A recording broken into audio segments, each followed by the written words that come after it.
Hello dear learners, this is Siya Singh. और आज से हमारी हिस्ट्री स्टार्ट होने वाली है, जो कि आज से शुरुआत होने वाली है। बिल्कुल स्टार्टिंग से एंड तक हम जाएंगे, ठीक है। और एक एक चीज़ों को समझेंगे और इतनी अच्छे से समझेंगे जो कि कुछ भी आपको याद करने की ज़रूरत नहीं पड़ेगी। बस आप इस वीडियो में बने रहिएगा और मुझे बस सुनिएगा, जिससे कि आपको कंप्लीट अंडरस्टैंडिंग हो जाएगी। शुरुआत से लेके एंड तक हम करने वाले हैं, हर एक टॉपिक को अच्छे से डिटेल में समझने वाले हैं, ठीक है। रट्टा किसी भी चीज़ का नहीं मारना है, अच्छे से समझना है, ठीक है। तो चलिए वन बाय वन करके देखते हैं कि हमारी सबसे पहले तो हिस्ट्री अगर हम पढ़ रहे हैं तो हमें ये जानना बहुत ज़रूरी होता है कि हिस्ट्री होता क्या है। सबसे पहले हम सब्जेक्ट के बारे में जानते हैं। देखिए, सबसे पहले what is history. History helps us understand the journey of human society through time, tells us what happened, when it happened and why it happened, how it happened and what changes followed. History is not only about kings, wars and dates. It also studies politics, societies, economy, religion, culture, science, art and the everyday life of people. In simple word, history is equals to, history को आप क्या कह सकते हैं, understanding the human past, and we study the past to understand how society changed and how the present developed from the past, ठीक है। तो अब हम इस चीज़ को समझने वाले हैं कि इसका मतलब, हमने जो पढ़ा है उसका मतलब क्या है। ऑफ कोर्स ये काफ़ी इजी लैंग्वेज है तो आप सबको समझ में आ गया होगा, बट स्टिल मैं एक बार हिंदी में आपको समझाऊंगी। देखिए, हमारा जो हिस्ट्री है, तो व्हाट इज़ हिस्ट्री, हिस्ट्री होता क्या है। सबसे पहले हम बेसिक क्वेश्चन पे आते हैं, स्टार्ट करते हैं कि हिस्ट्री होती क्या है। नॉर्मली जब हम हिस्ट्री का नाम सुनते हैं तो हमारे माइंड में किंग्स, बैटल्स, डेट्स, डायनेस्टीज़ और ओल्ड इवेंट्स आते हैं, है ना। लेकिन हिस्ट्री का मीनिंग सिर्फ इतना ही नहीं है। सिंपल लैंग्वेज में अगर हम समझें तो history is the systematic study of human past, है ना। अभी हमने देखा था यहाँ पे ह्यूमन पास्ट, तो यानी ह्यूमन बींग्स के पास्ट में क्या क्या हुआ था, कब हुआ, क्यों हुआ, कैसे हुआ और उसके बाद क्या क्या चेंजेस आए, है ना। इसके बारे में अगर हमारे पास कोई एविडेंस है ना, और एविडेंस के बेसिस पे हम स्टडी करते हैं, उसी को हम हिस्ट्री कहते हैं। सिस्टमेटिकली का मतलब क्या है, तो सिस्टमेटिक का मतलब होता है ह्यूमन पास्ट को रैंडमली नहीं पढ़ना है कुछ भी उठाकर। जैसे कि सपोज़ कीजिए हम मौर्यन एम्पायर के बारे में पढ़ते हैं, ठीक है, पढ़ रहे हैं, तो हम सिर्फ ये नहीं देखेंगे कि चंद्रगुप्त मौर्य रूलर था और अशोक उसके बाद आया, ऐसा नहीं पढ़ने वाले हैं। हम पूरी सिचुएशन को समझेंगे। मौर्यन एम्पायर से पहले इंडिया की पॉलिटिकल इकोनॉमी कैसी थी, कंडीशन क्या था, मगध पावरफुल कैसे बना, चंद्रगुप्त मौर्य पावर में कैसे आया, और इनका क्या रोल था, मतलब अलग अलग पीपल्स का, चाणक्य का क्या रोल था, एम्पायर का एडमिनिस्ट्रेशन कैसे वर्क करता है, रेवेन्यू कैसे कलेक्ट होता है, आर्मी कैसे ऑर्गेनाइज थी, कॉमन पीपल की लाइफस्टाइल कैसी थी, एंड अशोका के कलिंगा वॉर के बाद उसकी पॉलिसी में क्या क्या चेंजेस आए, और मौर्यन एम्पायर के इवेंचुअली डिक्लाइन क्यों हुआ। मतलब ये सारे हम जो हमारे क्वेश्चंस हैं उन सब का हम आंसर ढूंढेंगे। तो ये कंप्लीट प्रोसेस होता है हिस्ट्री को समझने का। तो सिर्फ फैक्ट और अंडरस्टैंडिंग में कन्वर्ट करते हैं, ठीक है। तो अब हिस्ट्री मेनली कुछ बेसिक टॉपिक्स का आंसर देने की कोशिश करती है, जैसे कि हमने पढ़ा है व्हाट, है ना, व्हाई, हाउ, तो इन सब का हमें रिप्लाई देता है। सबसे पहले व्हाट का मतलब क्या हुआ था, कब हुआ था, क्यों हुआ था और कैसे हुआ था। और फाइनली पढ़ते हैं व्हाट वर कॉन्सिक्वेंस, यानी व्हाट वर द कॉन्सिक्वेंसेस, यानी कि उस इवेंट के बारे में चेंजेस आए, फॉर एग्जांपल कोई भी इवेंट ले लीजिए, 1857 का रिवॉल्ट को ले लेते हैं। अगर मैं आपको बस बता दूं कि 1857 में रिवॉल्ट हुआ था, तो क्या ये फैक्ट है कि आपको ऐसा समझ में आ जाएगा? अच्छे से नहीं आएगा ना। लेकिन हिस्ट्री को तब समझ में आएगी जब हम पूछेंगे कि 1857 में रिवॉल्ट हुआ था और क्यों हुआ था, उसका रीज़न क्या था, पॉलिटिकल कॉजेज़ क्या थी, इकोनॉमिक प्रॉब्लम्स क्या थी, मिलिट्री डिससेटिस्फेक्शन क्यों हुई थी, सोशल और रिलीजियस कंसर्न क्या थे, रिवॉल्ट कहाँ से स्टार्ट हुआ, किन एरियाज़ में स्प्रेड हुआ। मतलब इन सारे सवालों का जवाब जब हमें मिलेगा तभी हम इस टॉपिक को अच्छे से समझ सकते हैं। और उसके बाद ब्रिटिश एडमिनिस्ट्रेशन में क्या मेजर चेंजेस आए, इन सब को हम समझेंगे। तो आप देख सकते हैं कि एक सिंगल इवेंट के अंदर बहुत सारे क्वेश्चंस और डेवलपमेंट्स कनेक्टेड होते हैं, है ना। और एक और इम्पॉर्टेंट पॉइंट है, हिस्ट्री सिर्फ रूलर्स की स्टोरी नहीं होती है, हिस्ट्री ऑर्डिनरी पीपल की भी स्टोरी होती है, जैसे कि फार्मर क्या ग्रो करते थे, ट्रेडर्स कैसे ट्रेड करते थे, क्राफ्ट्समैन क्या बनाते थे, वुमेन की स्पेशल पोजीशन क्या थी, स्पेशल सोशल पोजीशन क्या थी, पीपल क्या करते थे, कौन से ऑक्यूपेशंस कॉमन थे उस टाइम, लोग क्या ज़्यादा करते थे, कौन सा ऑक्यूपेशन फॉलो करते थे, लोग किस रिलीजन से या आइडियाज़ को फॉलो करते थे, सिटीज़ कैसे डेवलप होती थी, टेक्नोलॉजी कैसे चेंज होती थी। पर ये सब जो हमने पढ़ा है ये सर हिस्ट्री का ही पार्ट है, इसलिए हम पूरी इंडियन हिस्ट्री पढ़ेंगे, हम सिर्फ वो रूल इंडिया पर फोकस नहीं करेंगे, ठीक है। अब हम समझने की कोशिश करते हैं कि इंडियन सोसाइटी टाइम के साथ कैसे चेंज हुई थी, ठीक है। अब हम नेक्स्ट टॉपिक पे बढ़ते हैं, नेक्स्ट स्लाइड पे। नेक्स्ट पार्ट है हमारा how do we know about the past, हम पास्ट के बारे में कैसे जानते हैं। सबसे पहले मैं पढ़ती हूँ, उसके बाद समझाऊंगी, ठीक है। We can not directly see और observe the past, so historians study the evidence left behind by the people by people and societies. The evidence में इंक्लूड, एविडेंस में क्या क्या होता था, object, buildings, coins, inscription, pottery, tools, books, travel accounts, ये सारी books and travel accounts में आता है historian compare and analysis different pieces of evidence to construct the past. Simple words में समझे तो पास्ट एविडेंस से हमें पास्ट के बारे में जानकारी मिलती है, एविडेंस एनालिसिस से, हिस्टोरिकल अंडरस्टैंडिंग से, ठीक है। अब इसको समझते हैं कि ये है क्या। टॉपिक है हमारा how do we know about the past, हम पास्ट के बारे में कैसे जानते हैं, कैसे पता चलता है हमारे पास्ट के बारे में। तो ये क्वेश्चन बहुत इंपॉर्टेंट है कि बिकॉज पास्ट को डायरेक्टली ऑब्जर्व नहीं कर सकते। फॉर एग्जांपल अगर हम 500 साल पहले के हड़प्पन सिविलाइजेशन के बारे में अगर स्टडी कर रहे हैं तो ऑब्वियसली हम किसी हड़प्पन पर्सन से जानकारी नहीं जुटा सकते, क्योंकि कोई है ही नहीं ऐसा इंसान जो उस टाइम का था और अभी भी वो एग्जिस्ट करता है। हम उस टाइम के सिटीज़ को डायरेक्टली देख भी नहीं सकते, तो फिर हमें कैसे पता चलता है कि वहाँ के लोग कैसे रहते थे। यहाँ काम आता है हमारे एविडेंस। अब पास्ट के पीपल अपने पीछे बहुत सारे ऐसे ट्रेसेस छोड़ गए थे, ट्रेसेस मतलब कि उनका यूज़ किया हुआ सामान, ठीक है, छोड़ गए थे। कुछ ट्रेसेस फिजिकल हैं जैसे कि house, pottery, tools, weapons, ornaments, seals और कोइंस। कुछ रिटन हैं जैसे कि इंस्क्रिप्शन और मैन्युस्क्रिप्ट्स, और कुछ इन्फॉर्मेशन ट्रेवलर्स और विजिटर्स के अकाउंट से मिलती है। सपोज़ आर्कियोलॉजिस्ट को किसी एंशिएंट सेटलमेंट में बहुत सारे एग्रीकल्चरल टूल्स मिलते हैं, तो ये एक क्लू हो सकता है कि वहाँ एग्रीकल्चर इम्पॉर्टेंट एक्टिविटी थी, है ना। अगर उन्हें लार्ज स्टोरेज स्ट्रक्चर मिलते हैं, मतलब कि स्टोर करने का सामान, कोई बहुत बड़ा बॉक्स सा बना हुआ ऐसा मिलता है, तो फूड स्टोरेज या इकोनॉमिक ऑर्गेनाइजेशन के बारे में भी क्वेश्चन रेज होता है कि इतना बड़ा बॉक्स है, स्टोर करने वाला चीज़ है, तो इसमें क्या स्टोर करके रखते थे, है ना। अगर प्लान रोड है, ड्रेनेज सिस्टम मिलता है, तो सेटलमेंट प्लानिंग के बारे में भी इंफॉर्मेशन मिलती है। अगर कॉइन्स मिलते हैं तो रूरल इकोनॉमी और ट्रेड के रूल्स, ट्रेड जो भी रूल करते थे वहाँ पे, उनके क्लू मिल सकते हैं, है ना।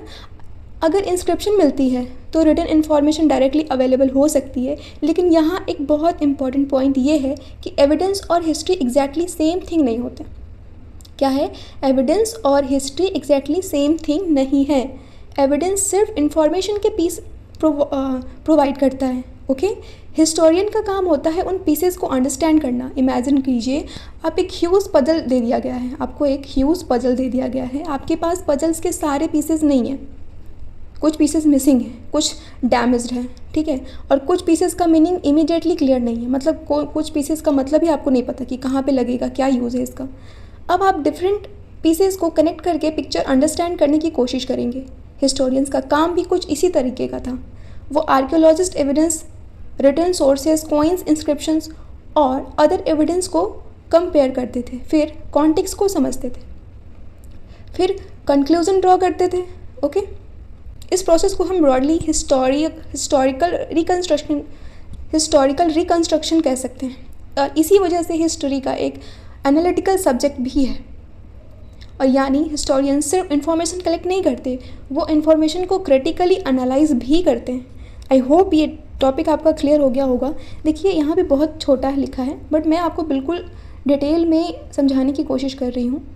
आई होप आपको समझ में आ रहा होगा। अगर मैं कुछ ज़्यादा डिटेल में आपको बता रही हूँ तो कुछ ना कुछ तो आपके दिमाग में गया ही होगा, और टॉपिक के बारे में तो आपका पूरा क्लियर हो ही जाएगा, जो मैं यहाँ पे टॉपिक एक एक करके आपको शो हो रहे हैं, ठीक है।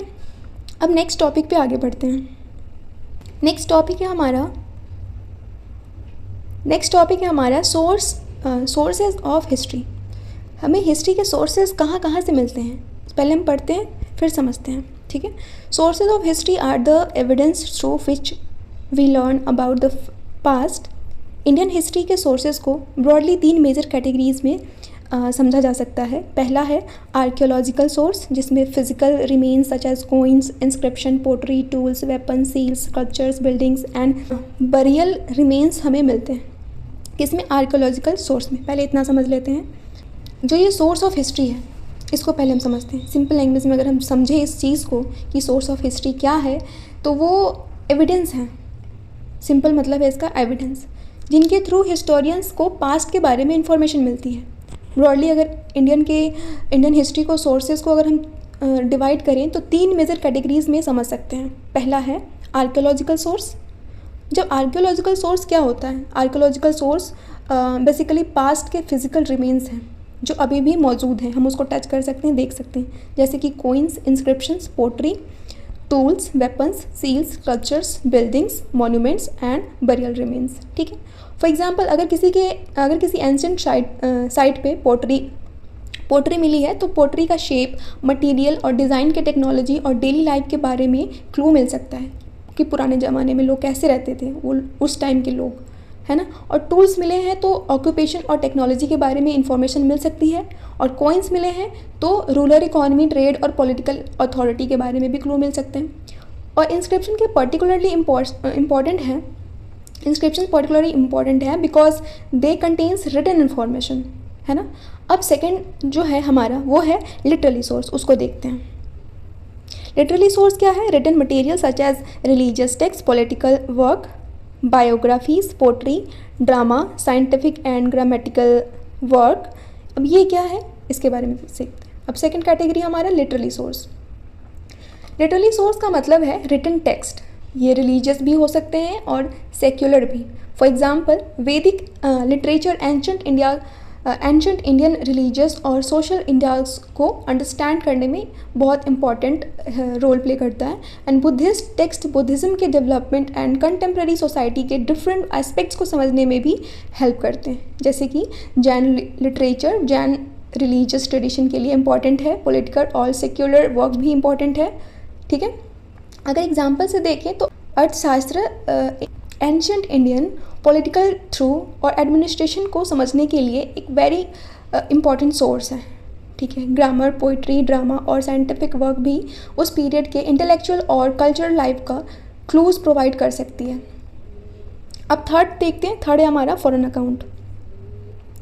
फॉरेन अकाउंट के अंदर हम पढ़ते हैं description written by travellers, ambassadors and scholars who visited India. Different period में फॉरेन ट्रैवलर्स या फिर एम्बेसडर्स भी कह सकते हैं और स्कॉलर्स भी कह सकते हैं, वो इंडिया आए। उन्होंने जो देखा, समझा और एक्सपीरियंस किया उसको अपने अकाउंट में रिकॉर्ड किया। अकाउंट मतलब एक बुक में कुछ भी लिखा, उन्होंने लिखा, रिकॉर्ड किया मतलब लिखा, अकाउंट किया। फॉर एग्जाम्पल मेगास्थनीज का नाम सुना होगा मॉडर्न पीरियड के लिए, ये मॉडर्न पीरियड के लिए इम्पॉर्टेंट है, ठीक है। फाहियान का नाम सुना होगा, गुप्ता पीरियड के लिए इम्पॉर्टेंट है। एंड वेन सांग का, ठीक है, हर्षवर्धना के पीरियड के लिए इम्पॉर्टेंट है। अल बरूनी का नाम सुना होगा कभी तो आपने, वो 11वीं सेंचुरी में इंडिया के स्टडी के लिए इम्पॉर्टेंट है, ठीक है। तो ये कुछ है, इन्होंने कुछ लिखा था। एक और है मुझे नाम याद आ रहा है, इब्न बतूता करके, मोहम्मद बिन तुगलक के पीरियड के लिए इम्पॉर्टेंट है। और अलग अलग टाइम पीरियड पे अलग अलग लोग आते हैं और ये अपनी जो भी उनकी अंडरस्टैंडिंग, जो भी उन्होंने देखा होता है उसके अकॉर्डिंग वो अपने बुक में लिखते हैं। तो ये है। एक चीज़ और है, we should not blindly accept every source. हम सारी चीज़ों को जो इन्होंने लिखा है, जो इन्होंने लिखा होगा अपने अपने हिसाब से, क्या हम उस चीज़ पे ब्लाइंडली एक्सेप्ट कर सकते हैं कि हाँ उन्होंने जो लिखा वो बिल्कुल सही है?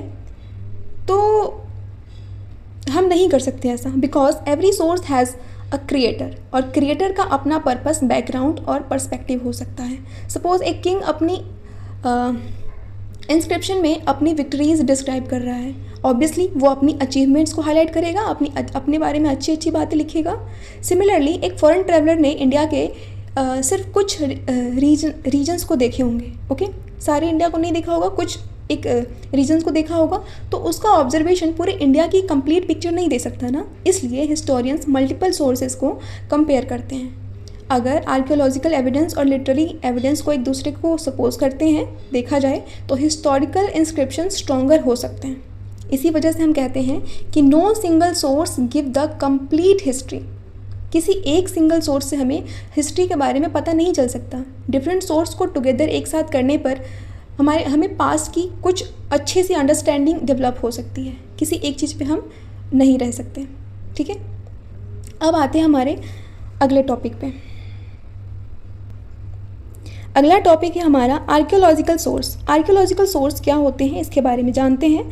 Archaeological source, archaeology studies the material remains of past human societies. Important archaeological evidence include tools and weapons, technology and occupation, pottery, daily life, technology and craftsmanship, coins, rulers, economy and trade, inscription, political, administrative and religious information, and building and monument के बारे में देखें तो architecture, religion and political power, seals and sculptures में आता है art, identity, trade and culture practices, ठीक है। ये सारी चीज़ें आती हैं आर्कियोलॉजिकल सोर्सेज में, तो इसको हम समझ लेते हैं, ठीक है। अगर हम आर्कियोलॉजिकल सोर्स को डिटेल में समझें तो आर्कियोलॉजी का बेसिक मीनिंग है पास्ट ह्यूमन सोसाइटीज़ के मटेरियल रिमेन्स का सिस्टमैटिक स्टडी। ओके, इसको थोड़ा सा और इजी वे में समझाती हूँ मैं। मटेरियल रिमेन्स मतलब वो फिजिकल ऑब्जेक्ट्स होते हैं और स्ट्रक्चर्स हो सकते हैं जो पास्ट सोसाइटीज़ ने बनाए या यूज़ किए, ठीक है, या उन्होंने बनाकर पीछे छोड़ा, ठीक है।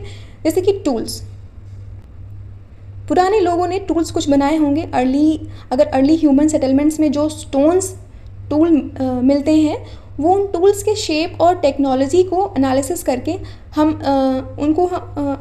हम समझने की कोशिश कर सकते हैं कि पीपल कैसे हंटिंग या अदर एक्टिविटीज़ करते थे। सिमिलरली पोटरी से डेली लाइफ और टेक्नोलॉजी के क्लू मिल सकते हैं। पोटरी किस मटेरियल की है, कैसे बनाई गई, उस पर क्या क्या डिज़ाइन है, किस रीजन में मिलती है वो, ठीक है, किस टाइम पीरियड का है।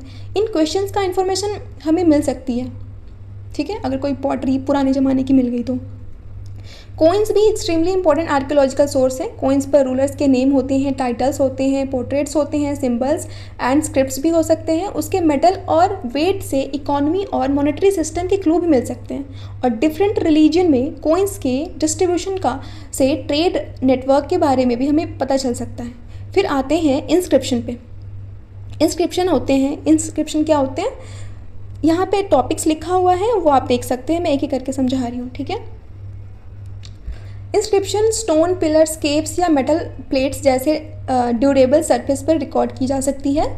Ashoka inscription ancient Indian history का फेमस एग्जाम्पल है। बिल्डिंग और मॉन्यूमेंट्स भी इम्पॉर्टेंट एविडेंस है। सपोज हमें एक एंशिएंट टेम्पल मिला है, उसकी आर्किटेक्चर से हम रिलीजियस बिलीव्स के साथ साथ टेक्नोलॉजी, आर्टिस्टिक स्टाइल, पैट्रोनेज और रिलीजियस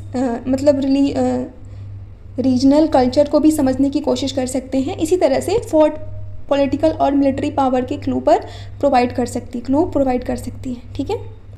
सील्स और स्कल्पचर्स भी इम्पॉर्टेंट होते हैं। हड़प्पन सिविलाइजेशन के सील्स एग्जाम्पल के लिए उस सिविलाइजेशन के सिंबल, आर्ट और पॉसिबल ट्रेड प्रैक्टिसेस को अंडरस्टैंड करने में यूज़फुल है। तो आर्कियोलॉजी बेसिकली हमें पास्ट का फिजिकल एविडेंस प्रोवाइड करती है, और जब आर्कियोलॉजिस्ट इन फिजिकल रिमेन्स को सिस्टमैटिकली स्टडी करते हैं तब ये ऑब्जेक्ट हिस्टोरिकल एविडेंस बन जाते हैं। आई होप आर्कियोलॉजिकल सोर्स आपको समझ में आ गया होगा। काफ़ी डिटेल में मैंने बताया है। आई होप कुछ तो आपको समझ आया होगा ज़रूर, ठीक है। नेक्स्ट टॉपिक पे हम आगे बढ़ते हैं। अब हमारा नेक्स्ट टॉपिक है लिटरेरी सोर्स। लिटरेरी सोर्स क्या होते हैं, जैसे कि हमने थोड़ा सा पहले पढ़ा ही है। लिटरेरी सोर्स मतलब लिखा हुआ, ठीक है। तो literary source are written record that helps us understand the past. They include religious literature, Vedas, Buddhist text, Jain text and other religious works. Secular literature में आता है political work, biography, poetry, drama, grammar and scientific text.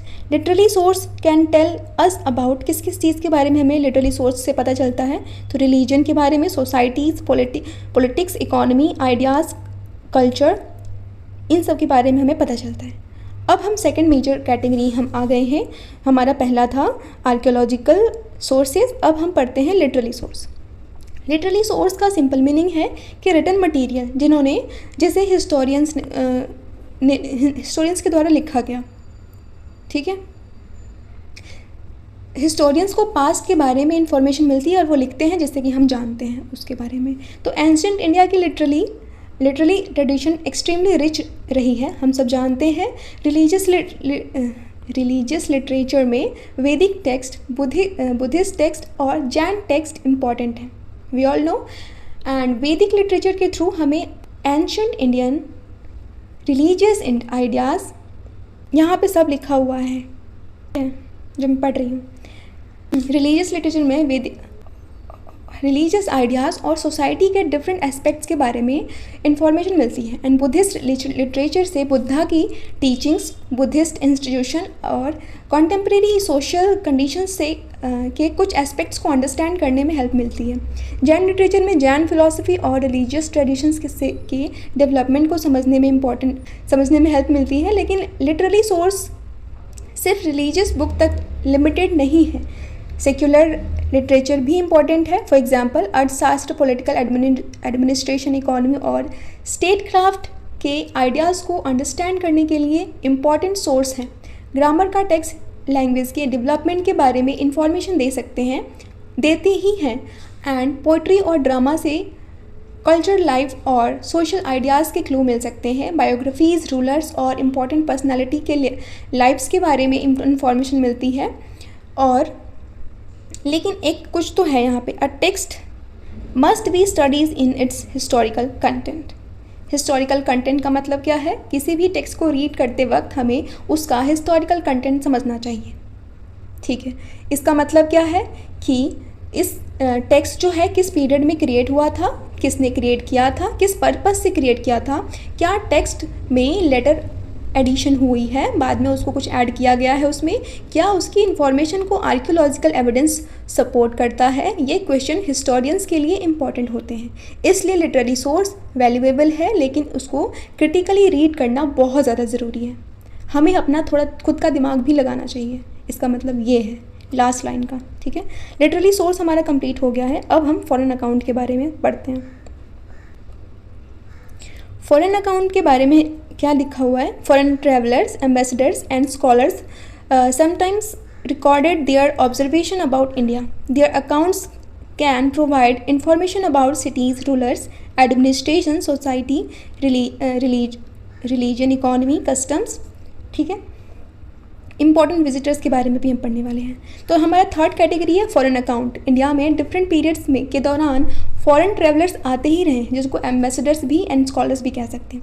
उन्होंने Indian society को observe किया और अपने experience को record किया। हम थोड़ा तो पहले भी इन टॉपिक्स के बारे में पढ़ ही चुके हैं, अभी डिटेल में पढ़ रहे हैं।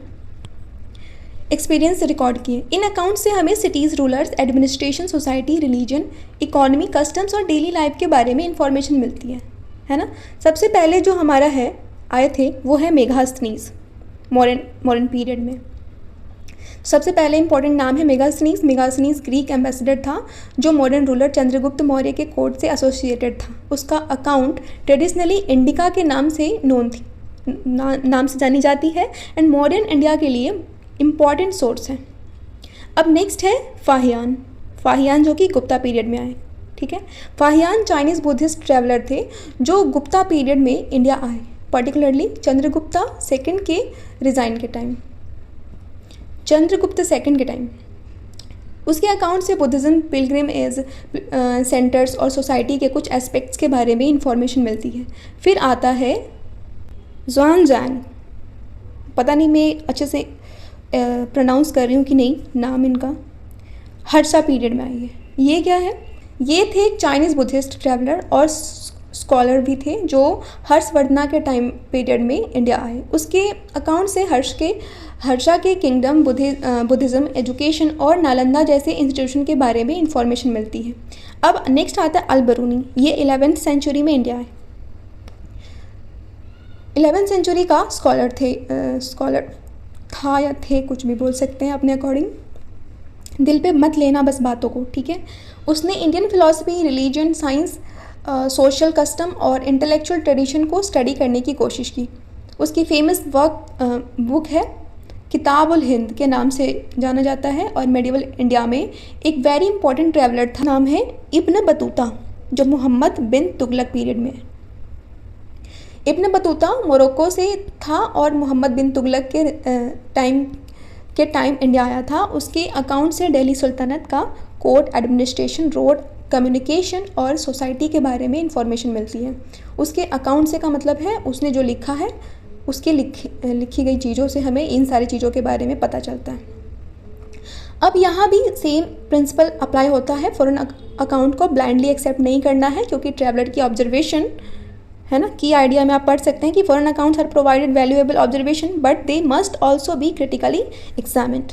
ठीक है, क्योंकि ट्रैवलर्स की ऑब्जर्वेशन उसके पर्सनल एक्सपीरियंस पर बेस्ड होती हैं। उसमें इंडिया के हर रीजन को नहीं देखा हुआ होता है, उसका पर्पस भी पर्टिकुलर हो सकता है। For example Buddhist traveller naturally Buddhist monarchies और पिलग्रिमेज सेंटर को ज़्यादा इंपॉर्टेंस दे सकता है, इसलिए फॉरेन अकाउंट्स को वैल्यूएबल, अगर फॉरेन जो हमारे अकाउंट्स हैं उनके वैल्यूएबल सोर्स तो हैं, लेकिन हिस्टोरियंस उनको otherwise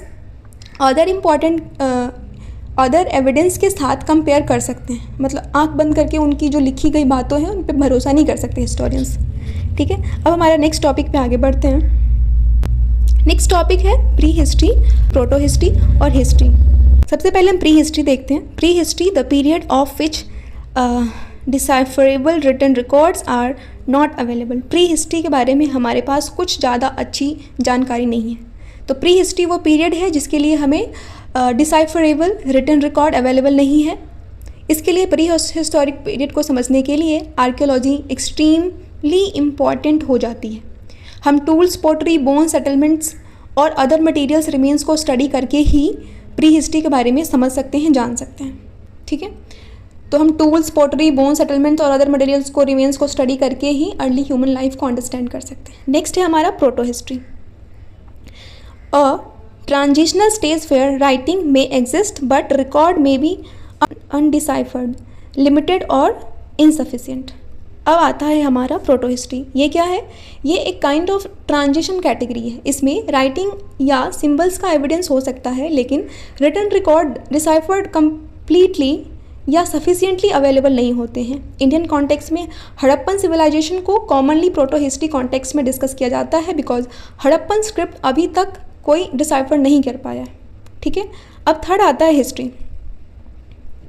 a period of which written records are available and can be studies along with archaeological evidences. ये क्या है?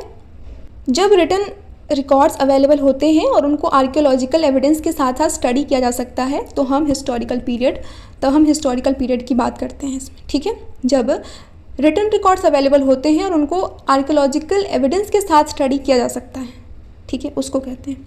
लेकिन एक इम्पॉर्टेंट पॉइंट है, इन तीन टर्म्स को रिजिड बॉक्सेस की तरह नहीं देखा जाना चाहिए कि हाँ यहाँ से स्टार्ट हुआ यहाँ पे ख़त्म हो गया। डिफरेंट हिस्टोरियंस और टेक्स्ट बुक कभी कभी टर्मिनोलॉजी को स्लाइटली डिफरेंटली डिफाइन कर सकते हैं। अब मैं आपको अगर मैं बताऊँ सिंपल कॉन्सेप्चुअल डिफरेंस याद रखने के लिए, तो प्री हिस्टोरिकल जिसमें कि no decipherable written records. Protohistory में क्या है? कुछ राइटिंग रिकॉर्ड्स मिलते हैं, एविडेंसेस एग्जिस्ट करते हैं, बट रिकॉर्ड्स आर अनडिसाइफर्ड, लिमिटेड और इनसफिशिएंट। जो लिखा हुआ है वो तो या तो समझ में नहीं आया है किसी को, मतलब उससे हमें कुछ जानकारी नहीं मिली है। हिस्ट्री में क्या है? रिटन रिकॉर्ड्स भी अवेलेबल है और हम उसको समझ भी सकते हैं। ठीक है, तो आई होप ये समझ में आ गया होगा। अब हम लास्ट टॉपिक देखते हैं। लास्ट टॉपिक है historical periods of India. India's long history is broadly studies through major phases. सबसे पहला है pre history and proto history. ठीक है, इसमें stone age and Harappan civilization के बारे में पढ़ेंगे। पूरी इंडियन हिस्ट्री को अगर हम ब्रॉडली स्ट्रक्चर को समझ लेते हैं पहले, फिर हम नेक्स्ट वीडियो में हम स्टार्ट करेंगे इन सब के बारे में। तो इंडिया की जो हिस्ट्री है थाउजेंड्स ऑफ ईयर लॉन्ग है, इसलिए इसे स्टडी करने के लिए हिस्टोरियंस और टेक्स्ट बुक्स को ब्रॉडली डिफरेंट पीरियड्स यूज़ करते हैं। जो हमारे हिस्टोरियंस है एंड टेक्स्ट बुक जो है वो डिफरेंट पीरियड्स यूज़ करते हैं। सबसे पहले आता है प्री हिस्ट्री या proto history. Pre history protohistory में क्या आता है? यहाँ हम ह्यूमन हिस्ट्री के अर्लियर स्टेज से स्टार्ट करेंगे, जैसे कि स्टोन एज के डिफरेंट फेजेस है ना, स्टोन एज और हड़प्पन सिविलाइजेशन तक। स्टोन एज के डिफरेंट फेजेस जैसे कि पैलियोलिथिक, मेसोलिथिक, नियोलिथिक और चाल्कोलिथिक। को स्टडी करेंगे। उसके बाद हम हड़प्पन सिविलाइजेशन को समझेंगे, ठीक है। फिर आता है एंशंट इंडिया। एंशंट इंडिया में क्या है? एंशंट इंडिया में Vedic age, Mahajanapadas, Buddhism and Jainism, Magadha Mauryan empire, post Mauryan kingdom, Gupta empire, Gupta के बाद हर्षा और रीजनल किंगडम्स को स्टडी करेंगे, ठीक है। उसके बाद आता है मेडिएवल इंडिया। मेडिएवल इंडिया में क्या है? इसमें अर्ली मेडिएवल रीजनल किंगडम से लेकर दिल्ली सल्तनत, विजयनगर, ब्राह्मी और अदर रीजनल पावर्स को स्टडी करेंगे। फिर आता है मुग़ल एम्पायर के डिटेल स्टडी होगा, और मुग़ल पीरियड के लेटर फेज़ में मराठाज, सिख्स और डिफरेंट रिलीजन स्टेट्स के इंपॉर्टेंट होते हैं, उनके बारे में स्टडी करेंगे, ठीक है। उसके बाद आता है मुग़ल पीरियड के लेटर में, उसके बाद यूरोपियन एक्सपेंशन के साथ हम मॉडर्न इंडिया की तरफ मूव करेंगे। मॉडर्न इंडिया में पहले यूरोपियन ट्रेडिंग कंपनीज़ के अराइवल और उनके कंपटीशन को समझेंगे। फिर ईस्ट इंडिया कंपनी के बारे में पढ़ेंगे। उसके बाद प्लासी, बक्सर, डिफरेंट एडमिनिस्ट्रेशन के सिस्टम, फिर ब्रिटिश इकोनॉमी पॉलिसीज़, उसके इन सब को समझेंगे, ठीक है। उसके बाद आता है, क्या आता है उसके बाद? रिवॉल्ट आता है 1857। इसके बारे में हम जानेंगे। रिलीजियस रिफॉर्म मूवमेंट के बारे में जानेंगे। राइज ऑफ नेशनलिज्म के बारे में समझेंगे। Indian National Congress, Swadeshi movement, revolutionary movement, Gandhian movement, इन सब के बारे में पढ़ने वाले हैं। तो फाइनली फ्रीडम स्ट्रगल के थ्रू इंडिया में 1947 में इंडिया जो है 1947 में इंडिपेंडेंट होता है। लेकिन इंडिपेंडेंट इंडिया भी हिस्ट्री का ही इंपॉर्टेंट पार्ट है, ठीक है। इसलिए उसके बाद हम पोस्ट इंडिपेंडेंस इंडिया को भी स्टडी करने वाले हैं। इसमें कॉन्स्टिट्यूशन के डेवलपमेंट, रिपब्लिक, प्रिंसली स्टेट्स का integration, democratic system, economic planning, state reorganisation, wars, green revolution, economic reforms और अदर इम्पॉर्टेंट डेवलपमेंट को भी जानेंगे, ठीक है। तो उसके बाद हम ये सारी चीज़ें पढ़ने वाले हैं। इंपॉर्टेंट बात याद रखिएगा, हिस्टोरिकल पीरियड के बीच कोई एक मैजिक लाइन नहीं होती। फॉर एग्जांपल एंशंट इंडिया एक पर्टिकुलरली डेट पर सडनली डिसअपीयर नहीं होता है और next day medieval India start नहीं होता है। इसमें बहुत ज़्यादा एक टाइम लगता है, धीरे धीरे चीज़ें ग्रेजुअली बढ़ती है। तो पॉलिटिकल और सोशल, इकोनॉमिकल और कल्चरल चेंजेस ग्रेजुअली डेवलप होते हैं। इसलिए पीरियड में स्टडी को ऑर्गेनाइज करने के टूल्स हैं। हम इन पीरियड्स को क्रोनोलॉजी के साथ यूज़ करेंगे, लेकिन ट्रांजिशंस को भी समझेंगे, ठीक है, एक के बाद एक। तो मिलते हैं इसके अगले वाले नेक्स्ट टॉपिक के साथ, और फिर से हम एक एक करके पूरे टॉपिक को समझेंगे और जानेंगे, ठीक है। तो अभी के लिए बस इतना ही। मिलते हैं नए वीडियो के साथ, नए टॉपिक के साथ, इसके नेक्स्ट वाले टॉपिक के साथ। तब तक के लिए बाय बाय, टेक केयर, जय हिंद।